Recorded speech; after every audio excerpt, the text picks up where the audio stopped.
Hello, my crafty friends. Today we are using oyster shells to create this beautiful magnolia flower. I'm Debbie from Design and Decor, and I want to welcome you to my YouTube channel. For the base of the project, I am using a 6 by 6 inch gallery wrapped heavy duty canvas. I'll drop the links for all my favorite supplies for this project in the description below. I decided to paint it using my Decor Art metallic paint in pearl. I always buy these larger containers because I use this paint so often in my projects, especially on my shells. So to apply the paint, I'm using a 1-inch flat craft brush. And you'll notice that I am applying the paint in one direction, and there's a reason for that. I actually created a quick tutorial all about how to use metallic paints properly so you can achieve the perfect sheen. And you can find that video right here on my channel. Look how beautiful that metallic sheen is. It's just beautiful. Now, if you enjoy creating projects like this, please take a moment to subscribe, leave a comment if you have questions. I always answer them, and tap the notifications bell. That way you'll be notified whenever I share a new tutorial. Now, I also made sure that I painted all the sides of the wrapped canvas using the same brush direction. I love the pearl. It's not really stock white and it's not beige. It's the perfect pearl for this project. And it's what I use on all of my shells as well.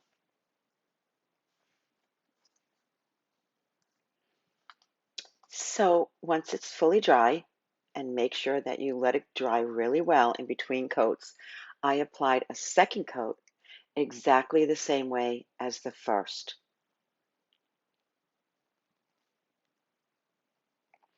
I'll speed this up a little bit for you so you don't have to watch paint dry. So now next I wanted to add a little bit of gold to the edges of my canvas. I'm using the gold Let's Resin Chrome marker, and I will be sure to drop that link below for the marker too. They're absolutely gorgeous. But I want to give you a little tip. When you're painting edges and trying to get a nice straight line, I like to rest my hand on the table while keeping the marker touching the canvas, and then I simply slide my hand along the edge and I go over it a few times. I want to make sure that I get the coverage and the depth of the color that I want. You know, if you just do one swipe of the gold pen, then you're going to get a nice light texture. But if you go over it a few times, that gold becomes that much more vivid. Now I continued this process all the way around the canvas, and I absolutely love the way it came out. A little touch of gold just finishes pieces off beautifully.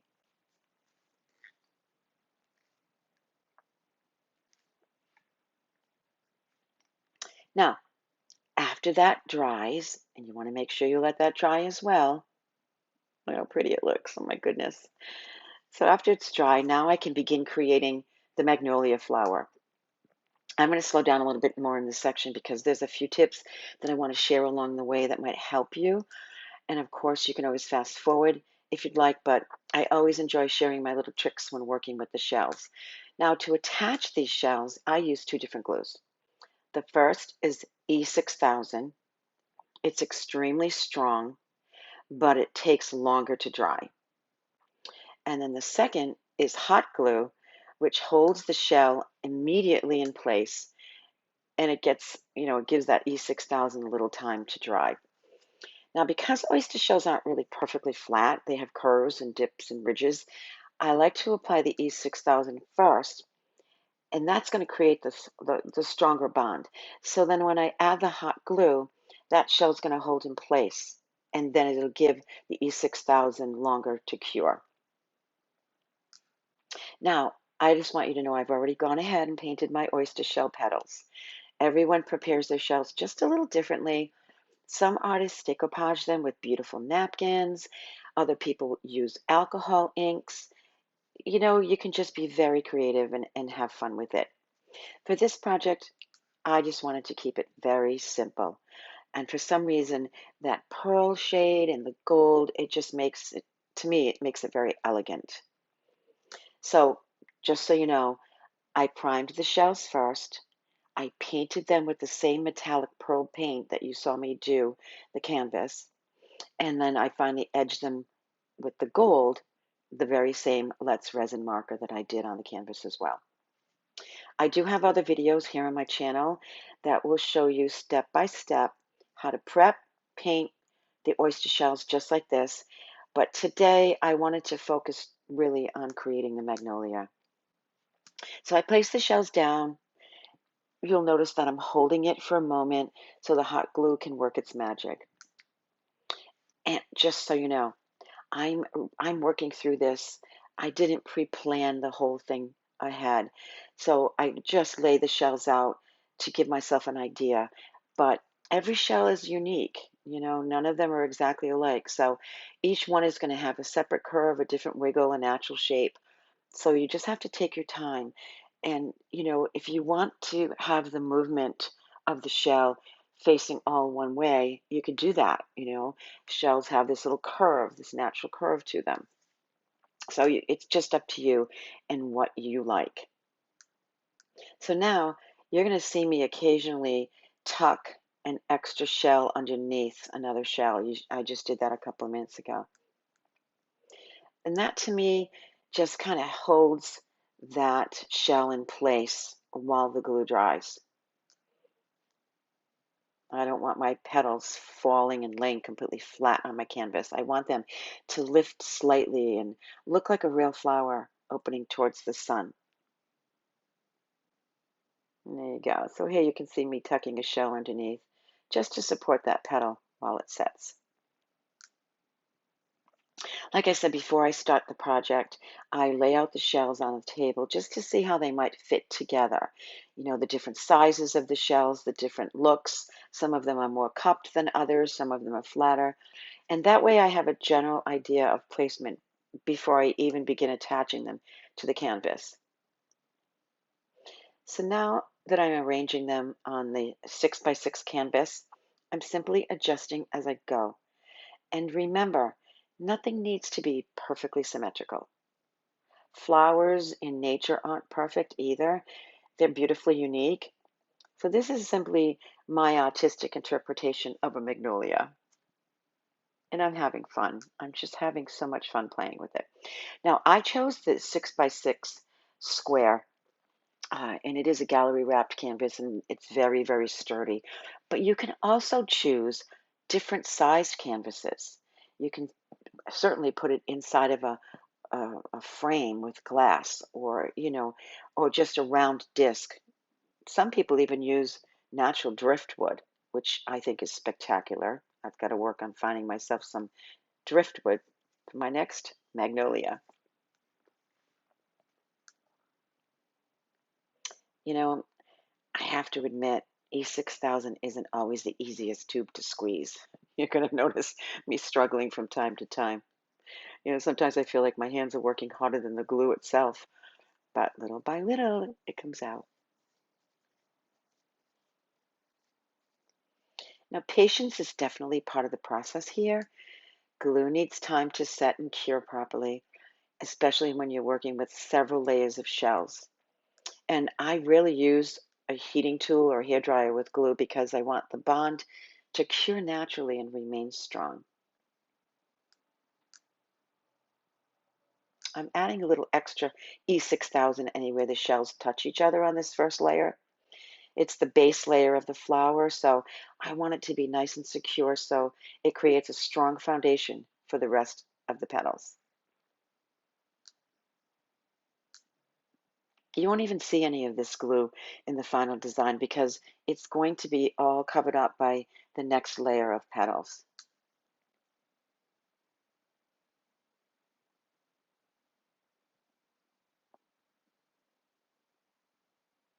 You can never have enough glue. E6000 is my go-to.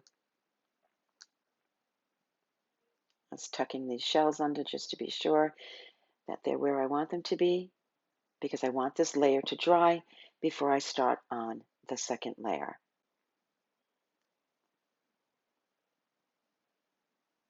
And there you go. And just like that, there's another pearl petal in its place. Okay, now here I'm taking a little time because I anticipated only putting 4 shells on the second layer, but I did end up doing 5. I just wanted it to look like a full magnolia.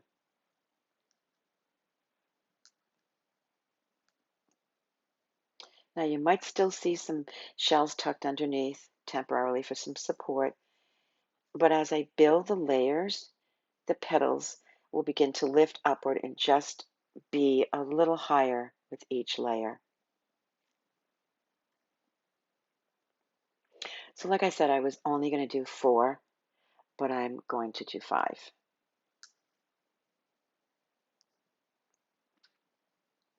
See, that would have been the look with only 4.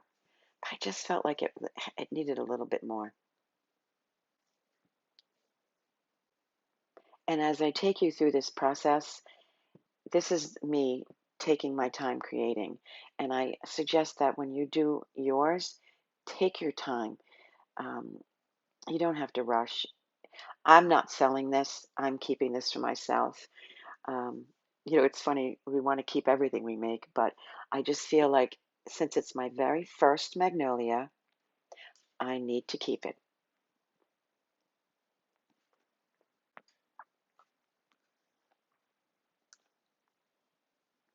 And then you'll notice that as I continue to move along, I do reassess which shell to use and where to place it. Again, the same techniques apply. That E6000 and a touch of hot glue and some careful placement.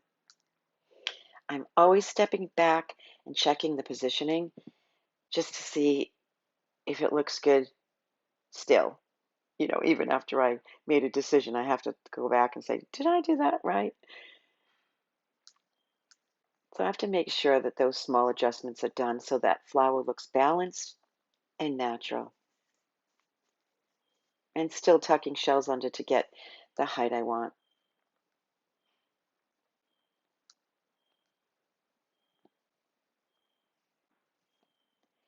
Now the final top layer of the magnolia, I've chosen 3 petals that are just a bit smaller than the rest. And I'm continuing to add extra E6000 as I begin to build that last layer.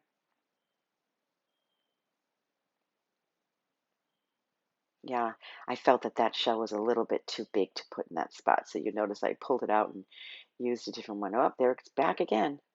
Nope. Decisions, decisions. But all in all, I just had such a fun time with this process. My creating is all about fun and whimsical and a little bougie at times, but I certainly do just enjoy the whole process. And even when I make a mistake, you know, what is it called? A happy little accident. It's okay.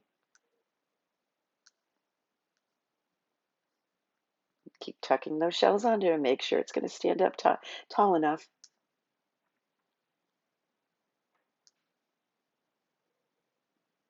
It's almost done, and until I release all of those shells underneath, you're not even going to see the beauty of it. But you want it to dry. Make sure it's dry. And I added a beautiful embellishment in the center. Pearls, touches of gold, and a little bit of sparkle, because every flower deserves a little bling. And there you have it, a magnolia flower created with oyster shells layered and shaped to resemble a beautiful bloom. If you enjoyed this project, don't forget to subscribe to my channel for more coastal crafts, shell art, and creative DIY inspiration. Thank you for being with me today. Until next time, stay creative.